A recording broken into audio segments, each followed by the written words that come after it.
রাত্রে আমাদের পূর্বপাড়ার মানে নিরীহ কিছু লোক আছে, তাদেরকে ওরা রাত্রের তিনটা থেকে গিয়া ঘরে গিয়া বাইরেইতেছে, বলতেছে যে ওদের বিরুদ্ধে গিয়া টেটা মারার জন্য।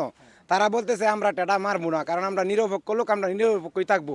কিন্তু এই যে শহীদ মেম্বার নিজে গিয়া ওহাব, ইয়ার পরে হয়েছে গিয়া ফজলু বুবেরাডি, ওরা গিয়া ডাইরেক্ট বলতেছে যদি মিষ্টা, ইয়ার পরে হয়েছে গিয়া দুলাল কামাল, এরা নিজে গিয়া, ঠিক আছে কবির, ওরা নিজে গিয়া আপনার মনে করেন যে বলতেছে যদি আমাদের বিরুদ্ধে টেডা না মারে তাহলে তাদেরকে 50,000 টাকা করে জরিমানা দিতে হইব, চাঁদা দিতে হইব, আর না হইলে দেশ ছেড়ে যাইতে হইব।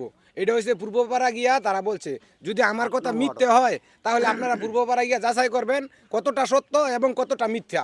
কোনো সময় মিথ্যে কথা বলি না, ঠিক আছে। আসলে হেরা যে এই কাজগুলো করছে এগুলা পুরাটাই আমাদের বিরুদ্ধে, কারণ আওয়ামী লীগের লোক। আমি বর্তমান 8 নং ওয়ার্ডের রানিং সেক্রেটারি বিএনপির, ঠিক আছে। তো আমার কথা হইলো আওয়ামী লীগের লোকের সাথে শহীদ মেম্বার নিজে জড়িত হইয়া আমাদের উপরে আক্রমণগুলো চালাইছে।